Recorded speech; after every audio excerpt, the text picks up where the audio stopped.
నమస్కారం ప్రజలారా. పవన్ కళ్యాణ్ గారు నాకు ఎంత ఇష్టం ఉంటుండే అంటే, ఎవరైనా పవన్ కళ్యాణ్ తిడితే నేను పోయి లొల్లి పెట్టుకున్నంత ఇష్టం నాకు పవన్ కళ్యాణ్ గారు అంటుంటుండే.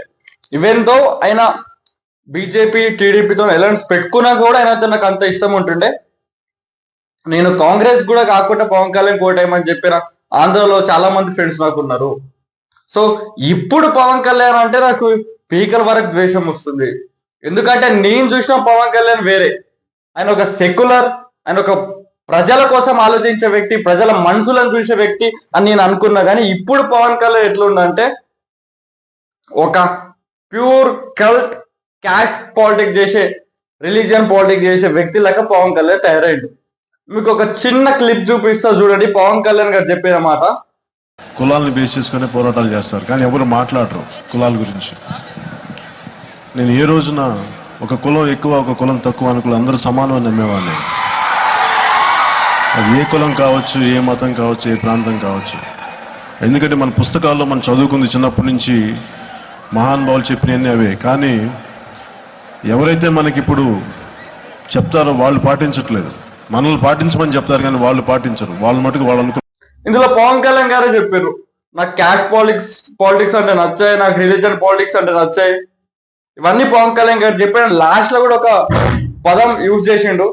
మీరు చూడండి ఎలాంటి పదం అంటే, అసలు ఇవన్నీ చెప్పేటోరే ఇవన్నీ చేస్తారు, ఎవరైతే ఇవన్నీ క్యాస్ట్ పాలిటిక్స్ చేయదని చెప్తారో వాళ్ళే క్యాస్ట్ పాలిటిక్స్ చేస్తారు అన్నట్టు ఆయన చెప్పిండు. ఈరోజు పవన్ కళ్యాణ్ గారిని చూస్తే కూడా నాకు అదే పదం, ఆయన చెప్పిన పదమే గుర్తుకొస్తుంది.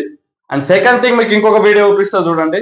అహంకారం, ఉత్తరాది అహంకారం, దక్షిణాది అంటే చిన్న చూపు. ఆ ఉత్తరాది అహంకారం మీద నా పోరాటం. మేము భారతీయులం కాదా? మీరు ఒక్కరైనా భారతీయులు?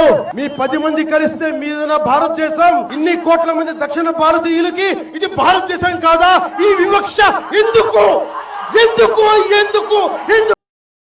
అండ్ ఈ వీడియోలో పవన్ కళ్యాణ్ గారు ఏమని చెప్పారంటే, దక్షిణాది రాష్ట్రాలన్నీ తెలంగాణ, ఆంధ్రప్రదేశ్, తమిళనాడు, కేరళ, కర్ణాటక రాష్ట్రాలన్నింటినీ దోచుకుంటున్నాయి.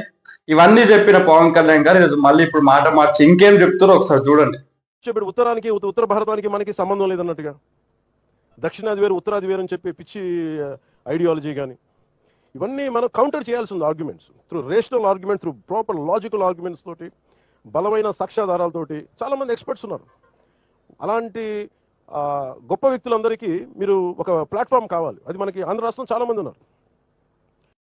సో ఇట్లా ఆయన బేసిక్ గా పొద్దు తిరిగేడు పువ్వు లెక్క అటు నుంచి ఇటు, ఇటు నుంచి అటు ఏదో ఒక పోస్ట్ ఇయ్యంగానే ఆయన ఒరిజినాలిటీ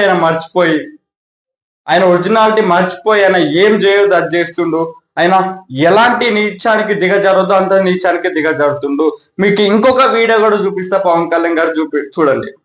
అసలు తెలుగుదేశం పార్టీ తాలూకు తప్పులను కానీ, వాళ్ళు చేసిన అవినీతిని కానీ, వాళ్ళు చేసిన ఇసుక మాఫియాని కానీ, లేదంటే వాళ్ళు చేసిన మొత్తం వాళ్ళ జన్మభూమి కమిటీల తాలూకు ఇష్యూస్ని కానీ, అవి గుండా కమిటీలను చెప్పింది కానీ 2018లో ఇక్కడ మంగళగిరిలో సభలో మనం మాట్లాడితేనే ఆ బలం మనకి రాలేదు. కానీ మనం లేవనెత్తాం తెలుగుదేశం తాలూకు అవినీతిని, మనం లేవనెత్తింది.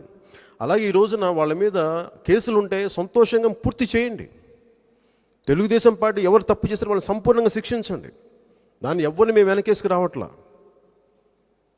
ఇది వైసీపీ నాయకులు కూడా తెలుసుకోవాలి. ఈ వీడియో పవన్ కళ్యాణ్ గారు ఏం చెప్పిండు, టీడీపీ అనేది ఒక దొంగ పార్టీ, టీడీపీ అనేది ఇసుక నమ్ముకున్న పార్టీ, దాంట్లో ఉన్న వాళ్ళంతా దుర్మార్గులు, ఎవరైతే చంద్రబాబు ప్రజలు ముఖ్యమంత్రి ఆయన ఒక దుర్మార్గుడు అని చెప్పిన పవన్ కళ్యాణ్ మళ్ళీ ఏ రకంగా ఆయనతో పొత్తు పెట్టుకుండు. సో ఇట్లా ఆయన నెలకొకసారి, పూటకొకసారి కేవలం పదవుల కోసం మాటలు మారుస్తున్న వ్యక్తి పవన్ కళ్యాణ్. కాబట్టి ఆయన నమ్మే ఉద్దేశంలో కొంతమంది ఫ్యాన్స్ ఉన్నారేమో, కానీ చాలా మట్టుకు ఫ్యాన్స్ మాత్రం నా లెక్కనే ఆయన పవన్ కళ్యాణ్ గారు కోల్పోయారు.